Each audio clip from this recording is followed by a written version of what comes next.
Hello student, welcome to my Prayas channel. आपका इस channel पे स्वागत है। हम लोग बीएसओ और बीएससी का प्रैक्टिस सेट कर रहे थे स्टूडेंट। वो भी एडुटेरिया का जो सेट 1 हम लोग पूरा कंप्लीट कर चुके थे, वो पूरा पढ़ चुके थे हम लोग। आज हम लोग करेंगे सेट नंबर 2। और ये जो सेट है स्टूडेंट बहुत सारे एग्ज़ाम के लिए इम्पॉर्टेंट है, जैसे बीपीएससी का कोई भी एग्ज़ाम हो या बीएसएससी का कोई भी एग्ज़ाम हो या बिहार का कोई भी एग्ज़ाम हो, इस सब के लिए ये सेट बहुत ज़्यादा इम्पॉर्टेंट है। तो पढ़ेंगे स्टूडेंट। देखते हैं फर्स्ट नंबर क्वेश्चन क्या है। तो फर्स्ट नंबर क्वेश्चन है 25 फीफा विश्व कप 2034 की मेजबानी किस देश को सौंपी गई है। तो 25 फीफा विश्व कप 2034 की मेजबानी किस देश को सौंपी गई है स्टूडेंट।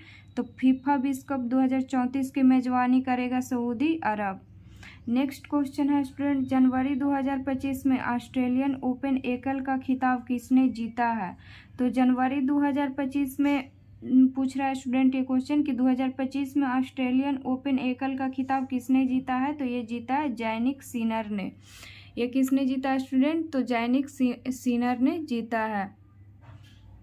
और ये जैनिक जो सिनर है, ये जैनिक सिनर कहाँ के हैं। तो ये हैं इटली के हैं। और किसको हराकर ये ऑस्ट्रेलियन ओपन एकल का खिताब जीते हैं। तो ये अलेक्जेंडर जेवरेव को हराकर ये खिताब जीते हैं। और अलेक्जेंडर जेवरेव जो कहाँ के हैं स्टूडेंट, ये हैं जर्मनी के। तो जनवरी 2025 में ऑस्ट्रेलियन ओपन एकल का खिताब किसने जीता। तो ऑस्ट्रेलियन ओपन एकल का खिताब जीता है जैनिक सिनर ने। ये इटली के हैं। और किनको हराकर ये जीते हैं। तो अलेक्जेंडर जेवरेव को हराकर जीते हैं। और ये कहाँ के हैं। तो ये जर्मनी के हैं। नेक्स्ट क्वेश्चन है स्टूडेंट, क्वेश्चन नंबर 3, 76वें गणतंत्र दिवस 2025 की थीम क्या है। तो इस बार जो गणतंत्र दिवस मनाया गया स्टूडेंट 2025 में, इसका थीम पूछ रहा है क्या है। तो इसका थीम है स्टूडेंट स्वर्णिम भारत विकास और विरासत और विकास। तो 76वें गणतंत्र दिवस 2025 की थीम क्या है। तो स्वर्णिम भारत विरासत और विकास। नेक्स्ट क्वेश्चन है स्टूडेंट, बिहार सरकार ने बजट 2025-26 में राज्य के राजकोषीय घाटा सकल राज्य घरेलू उत्पाद का कितना प्रतिशत है। तो इसमें क्वेश्चन पूछ रहा है स्टूडेंट कि बिहार राज्य ने बजट 2025-26 में राज्य के राजकोषीय घाटा सकल राज्य घरेलू उत्पाद ग्रॉस स्टेट डोमेस्टिक प्रोडक्ट होता है, इसका फुल फॉर्म स्टूडेंट जीएसडीपी का, ग्रॉस स्टेट डोमेस्टिक प्रोडक्ट का कितना प्रतिशत है। तो ये है स्टूडेंट 2.98%। तो 2025-26 में राज्य के राजकोषीय घाटा सकल राज्य घरेलू उत्पाद का कितना परसेंट है स्टूडेंट। तो यह है 2.98%। नेक्स्ट क्वेश्चन है स्टूडेंट, क्वेश्चन नंबर 5, जनवरी 2025 में पूर्वी भारत के पहली खगोलीय वेधशाला का उद्घाटन कहाँ किया गया है। तो जनवरी 2025 में पूर्वी भारत के पहली खगोलीय वेधशाला का उद्घाटन कहाँ किया गया है। तो ये किया गया है पश्चिम बंगाल में किया गया स्टूडेंट।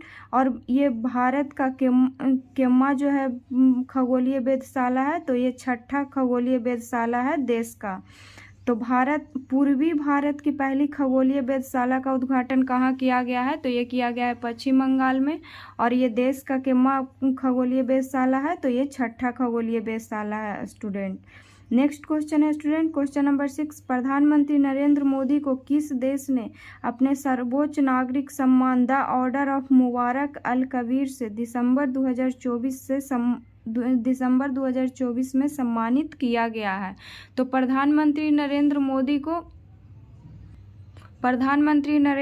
को किस देश ने अपने सर्वोच्च नागरिक सम्मान द ऑर्डर ऑफ मुबारक अल कबीर। तो ये किस देश का सर्वोच्च नागरिक सम्मान है स्टूडेंट, द ऑर्डर ऑफ मुबारक अल कबीर। तो यह है कुवैत का। और इससे प्रधानमंत्री नरेंद्र मोदी को दिसंबर 2024 में सम्मानित किया गया है। तो ये कहाँ का है, यह है कुवैत का। नेक्स्ट क्वेश्चन है स्टूडेंट, भारत ने किस देश को हराकर खो खो विश्व कप 2024 का खिताब जीता है। तो भारत ने किस देश को हराकर खो खो विश्व कप 2024 पुरुष एवं महिला दोनों स्पर्धाओं में जो है जीता है स्टूडेंट। तो ये जीता है नेपाल को हराकर। तो भारत ने किस देश को हराकर खो खो विश्व कप 2025 पुरुष एवं महिला दोनों स्पर्धाओं में का खिताब जीता है। तो ये नेपाल को हराकर जीता है भारत ने।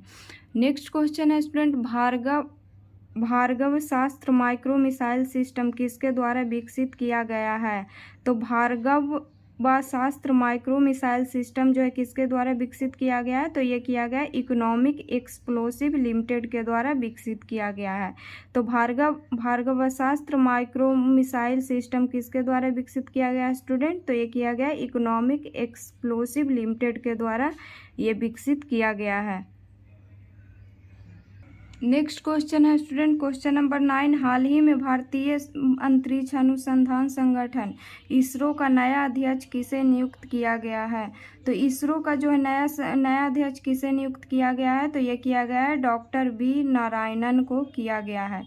तो इसरो का नया अध्यक्ष किसे नियुक्त किया गया है स्टूडेंट? तो डॉक्टर वी नारायणन को किया गया है। और एग्जाम में पूछेगा स्टूडेंट कि अभी आरबीआई के नया गवर्नर किसे नियुक्त किया गया है? तो ये किया गया संजय मल्होत्रा को। तो आरबीआई के नए गवर्नर किसे नियुक्त किया गया? तो ये किया गया संजय मल्होत्रा को। और इसरो का नया अध्यक्ष किसे नियुक्त किया गया? तो डॉक्टर वी नारायणन को किया गया है। नेक्स्ट क्वेश्चन है स्टूडेंट, हिंदी भाषा के लिए साहित्य अकादमी पुरस्कार 2024 किसे प्रदान किया गया है? तो हिंदी भाषा के लिए साहित्य अकादमी पुरस्कार 2024 किसे प्रदान किया गया स्टूडेंट? तो ये किया गया है गगन गिल को। तो हिंदी भाषा के लिए सिर्फ साहित्य अकादमी पुरस्कार 2024 किसे प्रदान किया गया है? तो किया गया है गगन गिल को। नेक्स्ट क्वेश्चन है स्टूडेंट, हाल ही में किस शहर में भारत का पहला डायबिटीज बायो बैंक स्थापित किया गया है? तो हाल ही में किस शहर में भारत का पहला डायबिटीज बायो बैंक स्थापित किया गया स्टूडेंट? तो यह किया गया है चेन्नई में। नेक्स्ट क्वेश्चन है स्टूडेंट, प्रधानमंत्री श्री नरेंद्र मोदी ने 6 अप्रैल को भारत का पहला वर्टिकल लिफ्ट सी रेलवे ब्रिज का उद्घाटन किया। यह किस राज्य में स्थित है? तो प्रधानमंत्री श्री नरेंद्र मोदी ने 6 अप्रैल को भारत का पहला वर्टिकल लिफ्ट सी रेलवे ब्रिज का उद्घाटन किया। यह किस राज्य में स्थित है स्टूडेंट? तो यह है तमिलनाडु में। तो भारत का पहला वर्टिकल लिफ्ट सी रेलवे ब्रिज का उद्घाटन कौन किए? तो प्रधानमंत्री नरेंद्र मोदी ने किए। और कब किए? तो 6 अप्रैल को किए। और कहाँ किए? तो ये तमिलनाडु में किए। नेक्स्ट क्वेश्चन है स्टूडेंट, 18वीं वन रिपोर्ट 2023 के अनुसार वन एवं वृक्ष आवरण अधिकतम वृद्धि दर्शाने वाले शीर्ष राज्य कौन सा है? तो 18वीं जो वन रिपोर्ट आया था स्टूडेंट 2023 में, उसके अनुसार वन एवं वृक्ष आवरण मतलब जहाँ सबसे ज़्यादा वन और वृक्ष दोनों अधिकतम वृद्धि दर्शाने वाला शीर्ष राज्य इसमें पूछ रहा है कि कौन सा स्टेट है स्टूडेंट? तो यह है छत्तीसगढ़। तो सबसे ज़्यादा जो है वन वृद्धि और वृक्ष कहाँ जो है हुआ है? तो हुआ छत्तीसगढ़ में। सेकंड स्थान पे है यूपी और थर्ड स्थान पे उड़ीसा। तो वन एवं वृक्ष आवरण अधिकतम वृद्धि दर्शाने वाला शीर्ष राज्य कौन सा है स्टूडेंट? तो फर्स्ट में छत्तीसगढ़, सेकंड में है उत्तर प्रदेश और थर्ड में है उड़ीसा। नेक्स्ट क्वेश्चन है स्टूडेंट, हाल ही में अमेरिका के राष्ट्रपति डोनाल्ड ट्रंप ने किस संगठन से अलग होने की घोषणा की है? तो हाल ही में अमेरिका के राष्ट्रपति डोनाल्ड ट्रंप ने किस संगठन से अलग होने की घोषणा की है? तो ये किया WHO से। तो अमेरिका के राष्ट्रपति कौन है अभी स्टूडेंट? तो डोनाल्ड ट्रंप है। और किस संगठन से अलग होने की घोषणा की है? तो WHO से, विश्व स्वास्थ्य संगठन से अलग होने की घोषणा की है। नेक्स्ट क्वेश्चन है स्टूडेंट, केंद्र सरकार हाल ही में कहां पर भारत के पहले जैविक मत्स्य पालन क्लस्टर का शुभारंभ किया है? तो हाल ही में कहां पर जो है भारत के पहले जैविक मत्स्य मतलब मछली पालन क्लस्टर का शुभारंभ किया है? तो ये किया है सिक्किम में। नेक्स्ट क्वेश्चन है स्टूडेंट, कुमायूं हिमालय का विस्तार है। तो कुमायूं जो हिमालय है इसका विस्तार कहाँ से कौन नदी पर है? तो ये सतलज से काली नदी के बीच में कुमायूं हिमालय है। तो कुमायूं हिमालय का विस्तार कहाँ से कहाँ तक है स्टूडेंट? सतलज से काली नदी के बीच में है। नेक्स्ट क्वेश्चन है स्टूडेंट, क्वेश्चन नंबर 17, निम्न को सुमेलित कीजिए, मतलब इसको मिलान करना है स्टूडेंट। तो राणा प्रताप सागर परियोजना ये किस, एक तरफ दिए हुआ है स्टूडेंट बहुउद्देशीय परियोजना का नाम, एक तरफ दिया हुआ है नदी का नाम। तो इसको जो है मिलान करना है स्टूडेंट। तो राणा प्रताप सागर परियोजना जो है किस नदी पर है, तो यह है चंबल नदी पर। माता टीला बांध परियोजना जो है किस नदी पर है स्टूडेंट, तो यह है बेतवा नदी पर। तुलबुल परियोजना किस नदी पर है स्टूडेंट, तो यह है झेलम नदी पर। और फरक्का परियोजना किस नदी पर है, तो यह है गंगा नदी पर। तो इसमें फिर से इसको पढ़ लेंगे स्टूडेंट कि राणा प्रताप सागर परियोजना किस नदी पर है, तो चंबल नदी पर, 4 हो जाएगा फर्स्ट का। माता टीला बांध परियोजना किस नदी पर है, तो यह है बेतवा नदी पर, 3 हो जाएगा इसका। तुलबुल परियोजना किस नदी पर है, तो झेलम नदी पर है। और फरक्का परियोजना किस नदी पर है, तो गंगा नदी पर है। तो इसका हो जाएगा student option number 4। Next question है स्टूडेंट, प्राक्कलन समिति के सदस्यों का कार्यकाल होता है। तो जो प्राक्कलन समिति होता है संविधान सभा में स्टूडेंट, उसके सदस्यों का कार्यकाल जो है कितना होता है, तो होता है 1 साल। देखेंगे स्टूडेंट नेक्स्ट क्वेश्चन, निम्नलिखित में से कौन से सुमेलित नहीं है। तो एक तरफ दिया हुआ है भाग दिया हुआ है स्टूडेंट कि भाग 20 में क्या आता है, भाग 17 में क्या आता है, और उसको सुमेलित करना है। और इसमें पूछ रहा है कि कौन सा सुमेलित नहीं है, तो जो इसमें गलत होगा यही आंसर होगा। तो देखते हैं स्टूडेंट कि भाग 20 में क्या आता है। भाग 20 में आता है संविधान संशोधन। तो भाग 20 में आता है स्टूडेंट संविधान संशोधन। भाग 17 में आता है राजभाषा। और भाग 11 में आता है संघ एवं राज्यों के बीच संबंध। और भाग 18 में आता है निर्वाचन। तो भाग 18 में स्टूडेंट निर्वाचन नहीं आता है, भाग 18 में आता है आपात उपबंध।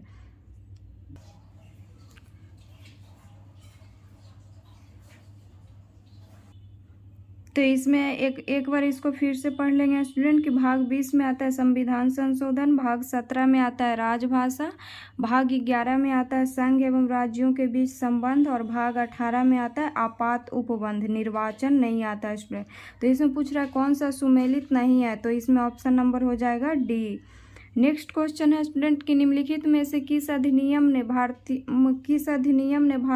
को देश के प्रशासन में भागीदारी को सर्वप्रथम संभव बनाया। तो निम्नलिखित में से किस अधिनियम ने भारतीयों को देश के प्रशासन में भागीदारी को सर्वप्रथम संभव बनाया, तो ये बनाया था चार्टर अधिनियम 1833। तो किस अधिनियम ने भारतीयों को देश के प्रशासन में मतलब जो भारतीयों को देश के प्रशासन में भागीदारी करने को जो सर्वप्रथम संभव बनाया, तो किस अधिनियम ने, तो चार्टर अधिनियम 1833। नेक्स्ट क्वेश्चन है स्टूडेंट कि निम्नलिखित में से कौन सा धार्मिक स्वतंत्रता के अधिकार के प्रावधान के अंतर्गत शामिल नहीं है। तो इसमें पूछ रहा है स्टूडेंट कि निम्नलिखित में से कौन सा धार्मिक स्वतंत्रता के अधिकार के प्रावधान के अंतर्गत जो है शामिल नहीं है। तो धर्म प्रचार कराने का अधिकार ये शामिल है। सिखों को कृपाण धारण करने का अधिकार ये भी धार्मिक स्वतंत्रता के अधिकार में शामिल है। राज्यों को समाज सुधारक विधि निर्माण का अधिकार ये भी शामिल है। और धर्म परिवर्तन करने का अधिकार ये नहीं है शामिल है स्टूडेंट धार्मिक स्वतंत्रता के अधिकार में। तो धार्मिक स्वतंत्रता के अधिकार में क्या क्या शामिल है स्टूडेंट, तो यह धर्म प्रचार कराने का अधिकार, सिखों का कृपाण धारण करने का अधिकार, राज्यों को समाज सुधारक विधि निर्माण का अधिकार, और धर्म परिवर्तन करने का अधिकार जो है ये धार्मिक स्वतंत्रता अधिकार में जो है शामिल नहीं है। तो इसका ऑप्शन नंबर हो जाएगा स्टूडेंट डी। नेक्स्ट क्वेश्चन है स्टूडेंट कि विधान परिषद के संबंध में निम्नलिखित कथनों में से कौन सा कथन गलत है। तो पहले तो जान लेंगे स्टूडेंट कि इसमें पूछ रहा है विधान परिषद। तो विधान परिषद कौन सा आर्टिकल में आता है, तो विधान परिषद जो आता है आर्टिकल 169 में आता है। और इसमें पूछ रहा है कि विधान परिषद के संबंध में कौन सा कथन गलत है। तो फर्स्ट ऑप्शन पढ़ेंगे स्टूडेंट कि विधान परिषद में अधिकतम सदस्यों की संख्या विधानसभा सदस्यों की 1/3 निर्धारित की गई है।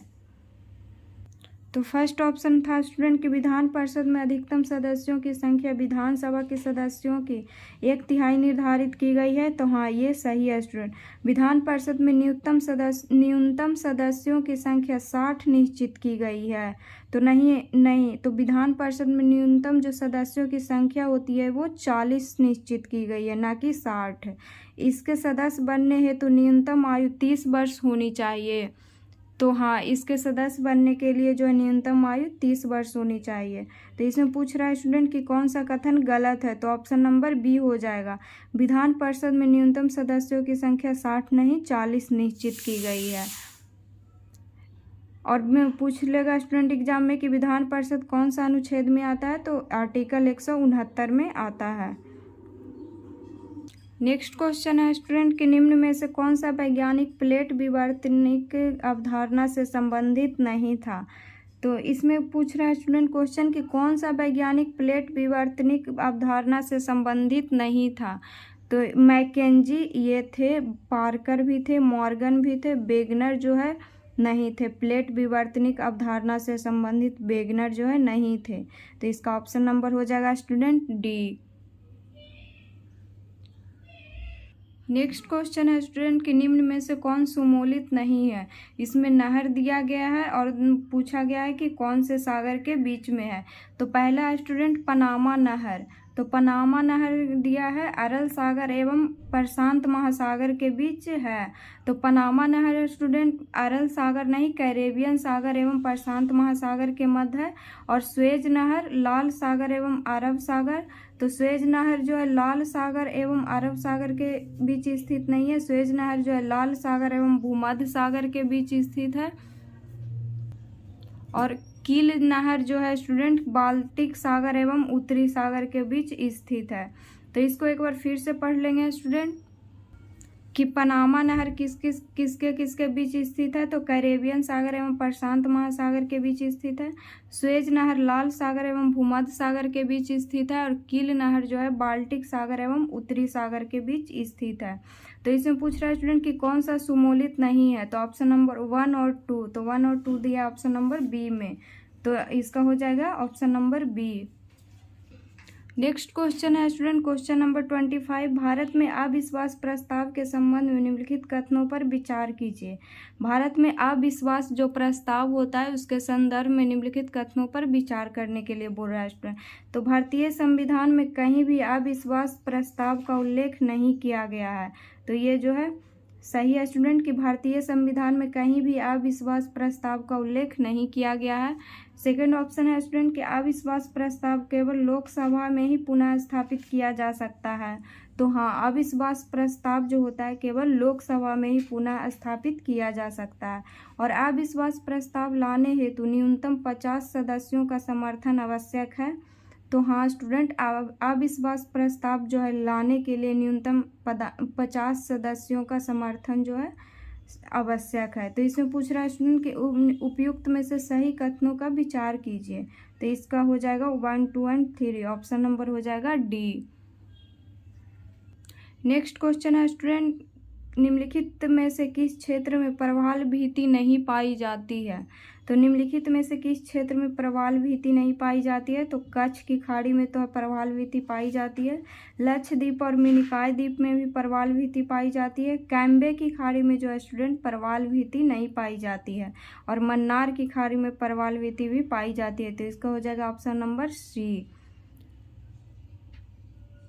नेक्स्ट क्वेश्चन है स्टूडेंट क्वेश्चन नंबर 27। निम्नलिखित में से कौन सा युग्म सही सुमोलित नहीं है। तो फर्स्ट ऑप्शन है स्टूडेंट अल्फ्रेड मार्शल सीमांत उपयोगिता विश्लेषण। ये सही है स्टूडेंट कि सीमांत उपयोगिता विश्लेषण जो है कौन किए थे। तो अल्फ्रेड मार्शल ने किए थे। ब्याज का तरलता पसंदगी सिद्धांत ये दिए थे J.M. किंज ने।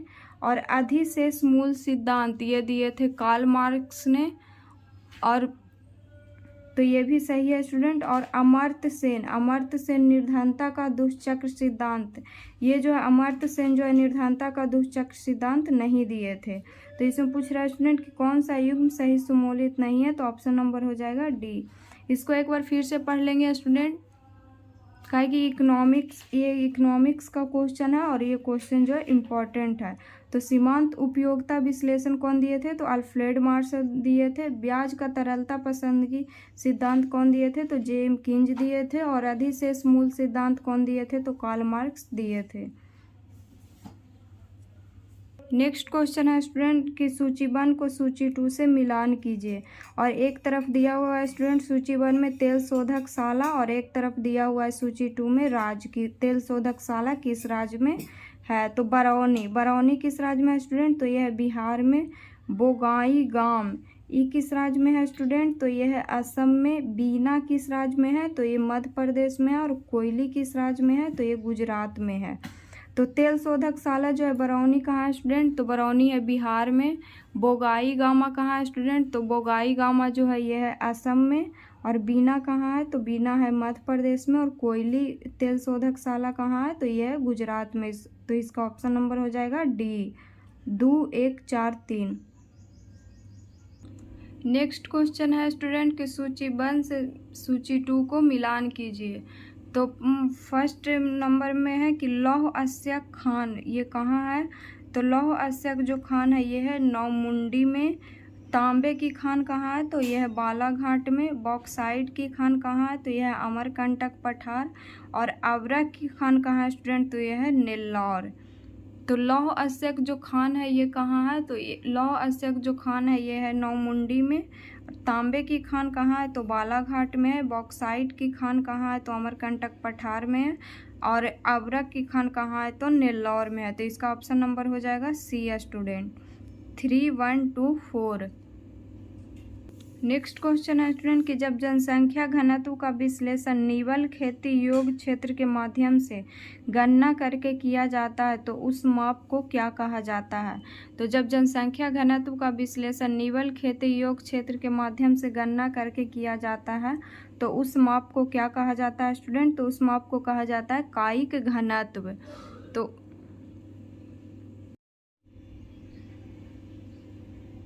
नेक्स्ट क्वेश्चन है स्टूडेंट कि निम्नलिखित में से कौन सा सही सुमोलित नहीं है? तो फर्स्ट है राष्ट्रीय उद्यान है स्टूडेंट और कहाँ है जो बताना है। तो नागरहोल राष्ट्रीय उद्यान कहाँ है? तो नागरहोल जो राष्ट्रीय उद्यान है यह स्टूडेंट कर्नाटक में। वायनाड वन्य जीव अभ्यारण्य कहाँ है? तो यह है केरला में, तमिलनाडु में नहीं है स्टूडेंट। सत्यमंगलम बाघ आरक्षित क्षेत्र कहाँ है? तो यह तमिलनाडु में। और पापीकोंड राष्ट्रीय उद्यान कहाँ है? तो यह है आंध्र प्रदेश में। तो इसमें पूछ रहा है स्टूडेंट कि कौन सा सही सुमोलित नहीं है? तो नागरहोल राष्ट्रीय उद्यान कहाँ है? तो यह कर्नाटक में, ये सही है। वायनाड वन्य जीव अभ्यारण्य कहाँ है? तो यह है केरल में, तमिलनाडु में नहीं है। वायनाड वन्य जीव अभ्यारण्य है केरल में। तो इसका ऑप्शन नंबर हो जाएगा बी। सत्यमंगलम बाघ आरक्षित क्षेत्र कहाँ है? तो यह है तमिलनाडु में। और पापीकोंड राष्ट्रीय उद्यान कहाँ है? तो यह है आंध्र प्रदेश में। नेक्स्ट क्वेश्चन है स्टूडेंट कि फिलीपींस वक्र निम्नांकित में से किसके मध्य संबंध को दर्शाता है? तो फिलीपींस वक्र निम्नांकित में से किसके मध्य संबंध को दर्शाता है स्टूडेंट? तो ये दर्शाता है मुद्रास्फीति और बेरोजगारी का। फिलीपींस वक्र निम्नलिखित में से किसके मध्य संबंध को दर्शाता है? तो मुद्रास्फीति और बेरोजगारी को दर्शाता है। नेक्स्ट क्वेश्चन है स्टूडेंट कि निम्नलिखित संगठनों में से किस संगठन का मुख्यालय या सचिवालय वियना ऑस्ट्रिया में स्थित है? तो इसमें पूछ रहा है स्टूडेंट कि किस संगठन का मुख्यालय या सचिवालय वियना ऑस्ट्रिया में स्थित है? तो IAEA, UNIDO, UNODC और इनमें से सभी। तो IAEA का मुख्यालय भी वियना में है।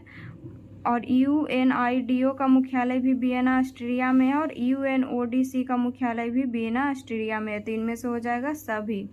नेक्स्ट क्वेश्चन है student Indian institute of tropical metrology कहाँ स्थित है? तो Indian institute of tropical metrology कहाँ स्थित है स्टूडेंट? तो यह है पुणे में। तो Indian institute of tropical metrology कहाँ स्थित है स्टूडेंट? तो यह है पुणे में। नेक्स्ट क्वेश्चन है स्टूडेंट कि जनगणना 2011 के अनुसार देश में पुरुष साक्षरता दर कितना है? तो जनगणना 2011 के अनुसार देश में पुरुष साक्षरता दर कितना है स्टूडेंट? तो यह है 80.9%। तो देश में जो पूरा पुरुष साक्षरता जो दर है यह है 80.9%। और देश में जो है देश का कुल साक्षरता दर कितना है स्टूडेंट, तो यह 73%। और देश में जो है महिला साक्षरता दर कितना है स्टूडेंट, तो यह 64.6%। तो देश का पूरा साक्षरता दर कितना है स्टूडेंट, तो 73% है। देश में पुरुष साक्षरता दर कितना है, तो 80.9% है।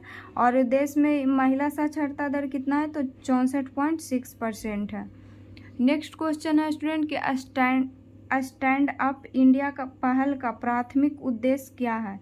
तो स्टैंड अप इंडिया पहल का प्राथमिक उद्देश्य क्या है स्टूडेंट, तो यह अनुसूचित जाति और अनुसूचित जनजाति महिला उद्यमियों के लिए बैंक ऋण की सुविधा प्रदान करना। तो स्टैंड अप इंडिया पहल का प्राथमिक उद्देश्य क्या है स्टूडेंट, तो अनुसूचित जाति और अनुसूचित जनजाति महिला उद्यमियों के लिए बैंक ऋण की सुविधा जो है प्रदान करना। नेक्स्ट क्वेश्चन है स्टूडेंट, राष्ट्रीय स्वच्छ वायु कार्यक्रम कब प्रारंभ किया गया है। तो राष्ट्रीय स्वच्छ वायु कार्यक्रम कब प्रारंभ किया गया स्टूडेंट, तो यह किया गया है 2019 में। नेक्स्ट क्वेश्चन है स्टूडेंट, निम्नलिखित को सुमेलित कीजिए। तो निम्नलिखित को सुमेलित कीजिए स्टूडेंट। नेक्स्ट क्वेश्चन है तो प्रोजेक्ट एलिफेंट। तो प्रोजेक्ट एलिफेंट जो है कब चलाया गया था, तो यह चलाया गया था 1992 में। प्रोजेक्ट टाइगर कब चलाया गया था स्टूडेंट, तो यह चलाया गया था 1973 में। और प्रोजेक्ट क्रोकोडाइल ये कब चलाया गया था, तो यह चलाया गया था 1975 में। और इंडियन राइनो विजन 2020 ये कब चलाया गया था, तो यह चलाया गया था 2005 में। तो एक बार इसको फिर से पढ़ेंगे स्टूडेंट कि प्रोजेक्ट एलिफेंट कब चलाया गया था, तो ये चलाया गया था 1992 में। ये क्वेश्चन पूछा हुआ स्टूडेंट बीपीएससी में कि प्रोजेक्ट एलिफेंट कब चलाया गया था, तो 1992 में। प्रोजेक्ट टाइगर भी पूछा गया स्टूडेंट, तो ये चलाया गया था 1973 में। और प्रोजेक्ट क्रोकोडाइल ये चलाया गया था 1975 में। और इंडियन राइनो विजन 2020 ये कब चलाया गया था, तो ये चलाया गया था 2005 में।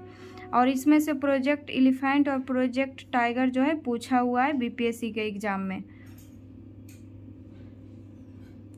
नेक्स्ट क्वेश्चन है स्टूडेंट्स, तो सहरिया और गरसिया जनजाति किस राज्य या केंद्र शासित प्रदेश में पाई जाती है, तो ये पाया जाता है राजस्थान में। नेक्स्ट क्वेश्चन है स्टूडेंट कि शून्य अंश अक्षांश तथा शून्य अंश देशांतर अवस्थित है। तो जो शून्य अंश अक्षांश और शून्य अंश जो देशांतर है स्टूडेंट ये कहाँ अवस्थित है, ये अवस्थित है अटलांटिक महासागर में। तो शून्य अंश अक्षांश और शून्य अंश देशांतर जो है अवस्थित है अटलांटिक महासागर में है। तो आज के वीडियो में इतना ही पढ़ेंगे स्टूडेंट, और इसे